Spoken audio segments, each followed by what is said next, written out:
The Mystery of BELICENA VILLCA. Second Book. The Letter of BELICENA VILLCA. 41st Day.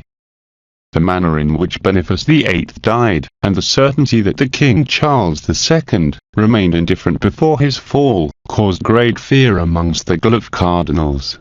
As nobody wanted to run his same luck, or even worse, 9 days later the Sacred College agreed in the identity of the new Pope. In 22 of October 1303, they elected Cardinal Nicholas Boccacci, who took the name of Benedict XI, and was general of the Dominicans. The Brandon pontiff, who although not a Dominicanist, was strongly influenced by the initiates of its order. He tried to carry out a conciliatory policy with the King of France and to initiate the reform of the scandalous Guillem customs, which reigned in the high clergy, but he was poisoned with some figs before the first year of his mandate. As in the case of Celestine V, the defunct was a solution of convenience amongst the irreconcilable ecclesiastic parties. Both sides entrusted him intimately to dominate the Pope. His death plunged the cardinals in a large discussion of 10 months under the pressure, now inevitable, of Philip the Fair. The King of France offered golden protection against the revenge of the Guillens, and achieved that many Guelph's cardinals to sell their vows. Finally, they reached an agreement. A cleric not member of the Sacred College will be invested. Philip the Fair met with Bertrand of Got, the Archbishop of Bordeaux, in Saint-Jean-d'Angely. The Archbishop is a Lord of the Dog, and the King of France requested his collaboration. He wanted him to accept the papal investiture and to take 8 measures that will assure the strategy of the realm. He didn't hide him that the mission would be quite dangerous due to the Guillens will try to kill him by any means. However, Bertrand of Got accepted, and would comply what he promised as well. Proof of it are the countless calumnies that the synarchic historians have affirmed about his memory. Nevertheless, as in the case of Philip the Fair, all the calumnies lost consistency and were disintegrated when the strategy that reigned and gave sense to his acts was known. Whatever it was, the Archbishop convened to comply with the mission that the king proposed. First, to condemn the work of Boniface VIII. Second, to raise the excommunication of Philip IV. Third, that the Church receives no incomes for 5 years of grace, his rents of France, with the purpose to recover the economy of the kingdom. Fourth, rehabilitate the Colonnades cardinals and their family. Fifth, to name cardinals some Dominicanists that would be indicated to him opportunely. Sixth, approve the determinations that the kingdom could adopt against the chosen people. Seventh, seizes the stealthy accumulated gold by the Benedictine and Cluniac orders. Eighth, contribute effectively to achieve the extinction of the Order of the Temple, and the dismemberment of its financial infrastructure. In 5 of June 1305, the cardinals elected Bertrand of Got, who took the name of Clement V. He immediately requested to be crowned in Lyon, capital of the county of Provence. Why there? Is another large story, Dr. Setonal, that I couldn't narrate here, but I will give you a synthetic answer. Lyon is a city edified in a site which was known in antiqueness as Luckton, which in Gaelic meant hill of Lug. Such name originated because, in that hill existed a temple dedicated to the cult of the god Lug. Well, such cult was really ancient, from the time of the Swarthy Atlantans, but it maintained active for thousands of years after that the Atlantans had abandoned Europe. How? Because his descendants travelled from Egypt with the objective to maintain always with priests the hill of Lug or Lig, that is, Lion. When the Guillens came accompanying the Celtic invasion of the 5th century before Christ, they decided to make of Lion their main sanctuary. There they remained since then, during the Roman domination, Burgundy and Frank, until the days of Philip the Fair. Then, the Guillens occupied practically the region from hundreds of Benedictine, Cluniac, and Cistercian monasteries, and extensive Templar patronages. The cult, of course, had not disappeared, but it formed part of the secret Templar rites, due to the knights who guarded the exact site of the old temple. To give just one clarifying example, I will say that it was not casual that the Gallien Pope Innocent IV convoked the 13 Ecumenical Council in the city of Lyon in June of 1245. The same had as objective to decree the excommunication of the Emperor Frederick II, what was fulfilled after a violent speech of the Pope about the 5 sores of Christianity, from which the 5th was the Emperor. It means that, to condemn to who represented the universal Emperor of the Pact of Blood, the Gallien had situated in the most sacred temple of the cultural pact.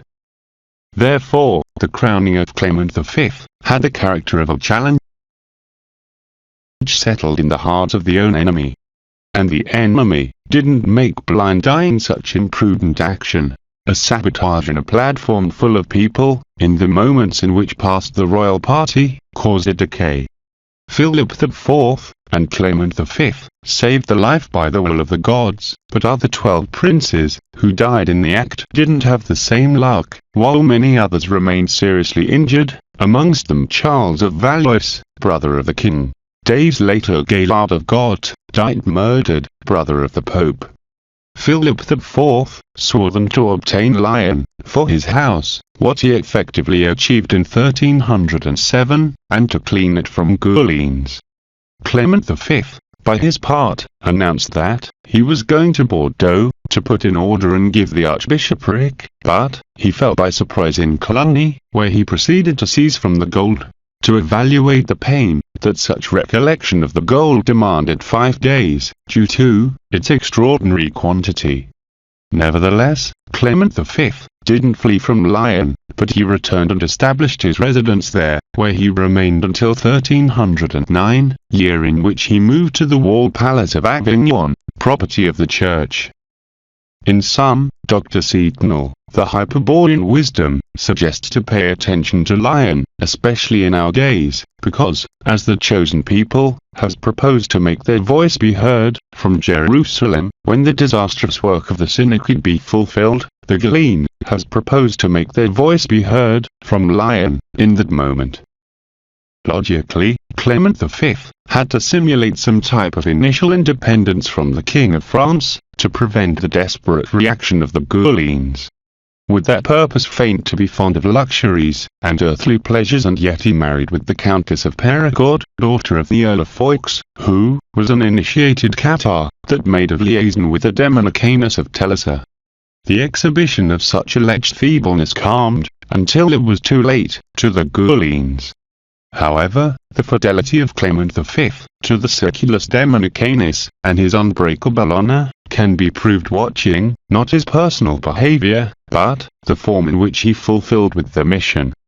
To mention just some of his most notable decrees, we can start remembering, for example, that in the year 1306, he confirmed the law of Philip IV, for which, in a same day, were expropriated all the goods of the Jews, and threatened, under penalty of execution, to abandon France, in a very brief time. According to a bull, the colonies became Catholic again, and they had to restore their titles and properties.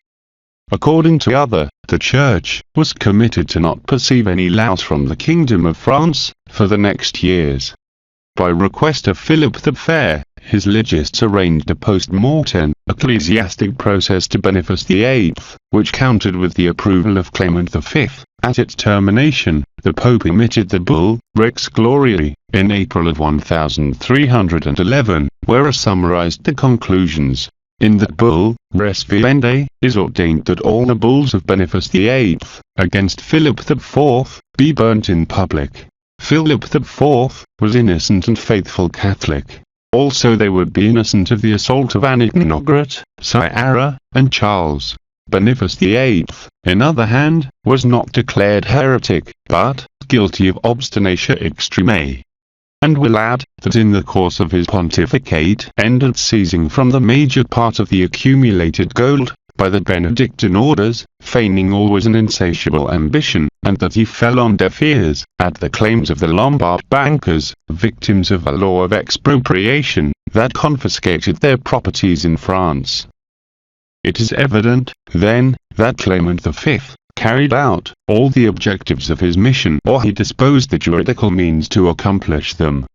Precisely in an interview celebrated in Poitiers, in 1306, with Philip the Fair, both initiates agreed in the way to dissolve the order of the Temple.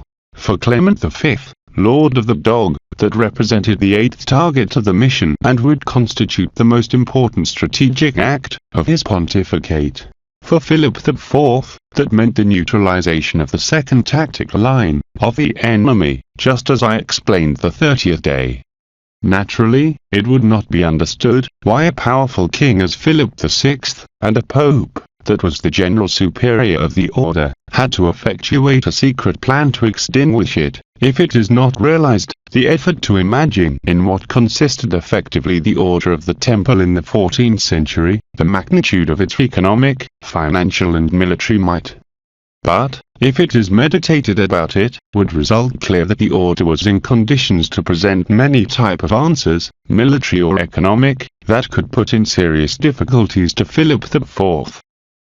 We must have present that the plans of the wide fraternity were supported, in great measure, in this order, and that the strategy at the Circulus Dominicanus demanded its destruction to assure the failure of those plans. So, the hit would have to be devastating and surprising. The order, indeed, possessed more than 90,000 patronages, distributed in the countries that actually are called Portugal, Normandy, Spain, France, Holland, Belgium, Germany, Hungary, Austria, Italy and England. In the France of the beginnings of the 14th century, included Auvergne, Provence, Normandy, Aquitaine, the county of Burgundy, etc. The most extensive estates were located, existed approximately 10,000 Templar properties. From them, 3,000 were patronages, each one of them averaged 1,000 hectares. In total, those properties amounted 3,500,000 hectares, what represented the 10% of the total surface of France. But, this percentage, including the rivers, mountains, forests, and every kind of terrain useless for the cultivation, constituted a 10% of the best land, chosen along 2 centuries, with the patience of a Benedictine monk, and obtained through donations collected by the Church. And there was more. Those patronages, which were composed by thousands of farms in full agricultural exploitation, were free of every type of taxes, because the order depended directly from the Pope, privilege that even Boniface VIII converted them into inviolable properties for any temporal lord. To change this situation was, precisely, one of the strategic objectives of Philip the Fair, which took him to a confrontation with Boniface VIII, and to oppose the national civil law, against the canon law. But, it was not only about taxes. The Templars, since the advent of Philip IV, came developing a plan, destined to break the economy of the kingdom through the impoverishment of the feudal nobility and the depopulation of the field. The foodstuff offered in the cities at dumping prices, or just gifted in the monasteries, turned purposeless any attempt for a state economic plan, or rational exploitation of the national resources. In consequence, the feudal lords, that had just the land as source of incomes, became impoverished, more and more, due to the impairment of the fruits of the fields, while they accepted as a solution that the peasants, burdened by taxes and to whom they could not feed any more, had to emigrate to the cities. Of course, that such subversive task was in concordance with the Ghibeline strategy. This one required the destruction of the nobility and the weakening of the monarchy as a previous step for the establishment of the theocratic world government, which would be an anterior stage for the synarchy of the chosen people. Before the Ghibeline attitude of Philip IV, the Order of the Temple had not done more than to intensify a policy that was in the entails of its reason to exist. However, as we see, that policy would have a surprising end. It must be added that the anti-national economy of the Templars was supplemented on its destructive capacity with the commercial offensive launched over France by the Italian cities. But this has another explanation. When Philip IV received the kingdom, it was almost an adventure to get into the paths of France to practice the commerce. The danger was that in the journey, usually, it crossed numerous feuds whose lords, impoverished by the aforementioned causes, used to burden with heavy and iniquitous tributes to the goods in transit. This in the best cases, due to the majority of them some lord, too jealous of his rights, proceeded to despoil the merchants from all their freights. But, if this not occurred, the commerce was very risky too, due to the accumulation of limbs that were added at the end of the journey. It is not necessary to say that the feudal lords, apart from controlling the parts, they disposed from own armies with which they fought amongst them and imposed their own law. Philip IV, when he constituted the mystic nation, he proposed to solve this problem in first instance. In his name, Ingard of Marigny gave a solution. The king should not resort more, except in case of exterior war, to the troops of the lords.